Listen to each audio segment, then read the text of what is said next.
അലൂസക്കാബിനോടും പിന്നെ A P ഉസ്താദിനോടും അതുപോലുള്ളതായിരിക്കുന്ന മണ്ഡ്യന്മാരോടും ദേഷ്യം ഉണ്ടെങ്കിൽ എന്തെങ്കിലും വിളിച്ചറിയില്ല, ദേഷ്യം പിടിച്ചിട്ട് ഇതൊക്കെ പറഞ്ഞിട്ട് ഇവിടെ മറ്റേ ഹുസൈൻ സൈഫിന്റെ നാലാളിന്റെ അടുത്ത് അപ്പുറം അയാളൊക്കെ പറയുന്ന അയാൾ അവിടെ ചെന്ന വലിയ തലയെക്കെട്ടും വലിയ തൊപ്പിയും വലിയ താടിയും. ഇവിടെ കുത്തുബേൽ സയ്യിദിന എന്ന് പറഞ്ഞു, ഞാൻ കുത്തുബ് ഓതുമ്പോ സയ്യിദിന എന്ന് പറഞ്ഞു, അല്ലോ മൗലവി സയ്യിദിന പറയരുതോ, നിങ്ങൾ കുത്തുബൊക്കെ ശരിയാക്കി റസൂലുള്ളാഹിനെ നമ്മളെ നേതാവാന്ന് പറയാൻ പാടില്ല, കുത്തുബേലില്ല. അപ്പൊ ഞാൻ ചോദിച്ചു, അബ്ദുറഹ്മാൻ സാരിയല്ലേ ഗൾഫിൽ ഇങ്ങനെ കുത്തുബ് പോകുന്ന അഹമ്മദാ സെന്ററിന്റെ അടുത്തുള്ള പള്ളിക്കൽ റഹ്മാനായ തമ്പുരാനെ ഞാൻ മൂപ്പരെ കണ്ട പറഞ്ഞില്ല. കാരണം വലിയ പാൻറ്റും വരാ താടിയൊക്കെ കൂടി പാൻറ്റും ഷർട്ടൊക്കെ ഇട്ട് അണ്ടർ കമ്മീസാക്കി വരുന്ന ആളുണ്ട്, വലിയ ജുബ്ബ, വലിയ മറ്റേ പന്തൂറ, അതിന്റെ മുകളിൽ പിന്നെ ഒന്ന് കറുത്ത പുറപ്പ്, പിന്നെ വേറെ ഒന്ന് കൂടെ പിന്നെ ആണത്തുണ്ടായപ്പോ അണ്ടടു ഇതല്ല മുനാഫിക്കിന്റെ സ്വഭാവമല്ലത്. അവിടെ ചെല്ലുമ്പോ ഒന്ന് ഇവിടെ ചെല്ലുമ്പോ അല്ലാഹുമ്മ സ്വല്ലി അലാ സയ്യിദിനാ മുഹമ്മദ്, ഞാൻ ഇറങ്ങിയപ്പോ ചോദിച്ചു എന്താ ചങ്ങായി ഇതെന്ന് ചോദിച്ചു. നമ്മൾ സയ്യിദിനെ പറയാൻ പാടില്ല, ഇവിടെ അറബികൾക്കും വേണ്ടി സയ്യിദിനെ പറയാൻ ഒയ്യാലക്കുല്ലതിനാമന് ഇപ്പൊ കണ്ടില്ല അബ്ബൻ ചെയ്തിരിക്കണ പണി എമ്മക്ക് പറയും. എനിക്ക് അസേനെ എടുത്ത് കാണിച്ചു തന്നെ, അല്ല അസേനെ എടുത്ത് കാണിച്ചു തന്നെ. അബുദാബിയിലെ ഷെയ്ഖ് സായിദിന്റെ UAE പ്രസിഡന്റിന്റെ 5ാം ചരമവാർഷികത്തിൽ മൗലിദോടും ഔറാദുകളെ കൊണ്ടും അദ്കാറുകളെ കൊണ്ടും വളരെയധികം മഹത്തായ സദസ്സിൽ അക്ബർ എന്ന് അറബികളെന്ന് ഗായകണം മൗലൂദിൽ ഇരുന്നിട്ട് ഇർത്തക്കബത്ത് ഇങ്ങനെ പാടി, ആ പാടുന്ന മജിലിസിൽ ഇരുന്ന് കായ് വാങ്ങി പറഞ്ഞ പോട്ടുണ്ട് ഉസ്താദിന്റെ അടുത്ത് ഉണ്ടാവാ, അസേന്റെ അടുത്ത് അല്ല നമ്മളെ റഫീഖ് ആസിന് കാണിച്ചെന്ന് ഞാൻ വായിച്ചത്. മുനാഫിഖിന്റെ സ്വഭാവം ഓരോ സ്ഥലത്തേക്ക് ചെല്ലുമ്പോൾ ഓരോ ഐറ്റം.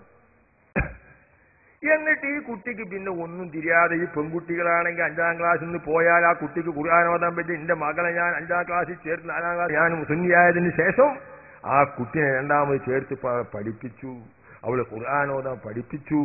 പിന്നെ കുറച്ച് എന്റെ പാപ്പന്നെ പഴയ കാലത്ത് ഖുർആന്റെ ഖായിദ പ്രകാരം ഓതാൻ പഠിക്കും, ഞാനും കൂടി പഠിപ്പിച്ചിട്ട് ആ കുട്ടിനെ അയച്ചെങ്കിൽ പെൺകുട്ടികൾക്ക് അവർ ശുദ്ധീകരിക്കേണ്ട ഹൈറുണ്ടായാൽ എങ്ങനെ ശുദ്ധിയാക്കണം, നിഫാസ് ഉണ്ടായാൽ എങ്ങനെ ശുദ്ധിയാക്കണം, ഇസ്തിയാത്ത് ഉണ്ടായാൽ എങ്ങനെ ശുദ്ധിയാക്കണം പഠിപ്പിക്കുന്നുണ്ടോ നിങ്ങൾ സംസ്കാരത്തിന്റെ 14 ഫർളുണ്ടെന്ന് പറയുന്നു.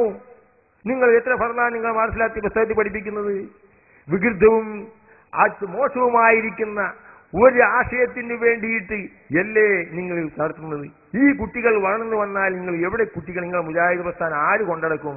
ഇപ്പൊ ആ തല മുതിർന്ന കുറച്ച് AP അബ്ദുൽ ഖാദർ മൗലവിനെ പോലത്തെ കുറച്ച് ആൾക്കാരുണ്ട്. ആഴ്ചകളെ വാപ്പാരൊക്കെ നല്ല സുന്നി പണ്ഡിതന്മാരായിരുന്നു പഴയ കാലത്ത്. ആഴ്ചകളാണ് തെറിച്ചാൽ പിന്നെ ഒരു അക്ഷരം പറയാൻ പറ്റുക, ഒരക്ഷരം ഖുർആന്റെ ഹദീസിന്റെയോ അടിസ്ഥാനത്തിൽ ഒരക്ഷരം പറയാൻ പറ്റിയ ഒരു മനുഷ്യൻ ഇല്ല. അപ്പൊ എന്ത് മനസ്സിലാക്കണം? നമ്മൾ നോക്കി ഓരോ മർക്കസിലേക്കും നിങ്ങൾ പോയി നോക്കൂ, ആയിരക്കണക്കിൽ കുട്ടികൾ, 10,000-കണക്കിൽ കുട്ടികൾ ഇസ്ലാമിനെ പറ്റി പഠിച്ചു വളരുക. നിങ്ങൾ ഏത് കോളേജിലാണ് പഠിപ്പിക്കുന്നത്? നിങ്ങൾക്ക് എവിടെയാണ് ഖുർആൻ പഠിപ്പിക്കാൻ ഒരു കോളേജ്? നിങ്ങൾ കുട്ടികൾ ആരാ കടിക്കാൻ പോണത്? അഫ്ദൽ ഉലമ കേട്ടാ വിചാരിക്കുള്ള പണ്ഡിതന്മാരിൽ ഉന്നതർ ബഹുമാനപ്പെട്ട സമയം എന്തായിരിക്കണ്, ബഹുമാനപ്പെട്ട ഉസ്താദിന്റെ പ്രസംഗം കേൾക്കാൻ ഇരിക്കുകയാണ്, ഇതിന്റെ സമയം വളരെ ദീർഘിച്ചിരിക്കുകയാണ്. അങ്ങനെ ഈ പറയുന്ന അഫ്ദൽ ഉലമയിൽ എന്തെങ്കിലും ഇസ്ലാമിനെ പറ്റി പഠിക്കുന്ന കർമ്മശാസ്ത്രത്തെ പറ്റിയോ അതുപോലെ ജീവിതത്തിൽ അവൻ കൊണ്ടുനടക്കേണ്ട കാര്യങ്ങളെ പറ്റി വല്ലതും പഠിപ്പിക്കുന്നുണ്ടോ? അപ്പൊ ഒന്നും പഠിപ്പിക്കാതെ, ഒന്നും മനസ്സിലാക്കാതെ പൊട്ടൻ ആണിനെ കാണാൻ പോയാൽ ഇസ്ലാമിനെ ഇവിടുന്ന് ഉന്മൂലനം ചെയ്യണം. അതിനു വേണ്ടിയിട്ടാണ് ഈ മുജാഹിദ് പ്രസ്ഥാനം നിലനിൽക്കുന്നത്. അതുകൊണ്ട് വിനയത്തിന്റെ വാശിയിൽ എന്റെ ഈ പ്രഭാഷണം കേട്ട എന്റെ ആ പ്രസ്ഥാന ഭാഗത്ത് നിൽക്കുന്ന തെറ്റിദ്ധരിച്ച് നിൽക്കുന്ന ആരെങ്കിലും ഉണ്ടെങ്കിൽ അവർ ഹിദായത്തിന്റെ പാതിയിലേക്ക് വരണം. ആ കിതാബ് തരുമ്പോൾ നമ്മുടെ കയ്യിൽ തരുമ്പോൾ നമ്മൾ ഹക്കിന്റെ മാർഗമില്ല, നമ്മൾ പേച്ചുപോയ മാർഗത്തിലാവരുത്. ഏതെങ്കിലും സുഹൃത്തുക്കളെ, ഞാനിപ്പോ ഇവിടെ സംസാരിച്ചപ്പോൾ മറ്റേ ചാവക്കാട്ടിൽ നിന്നപ്പുറം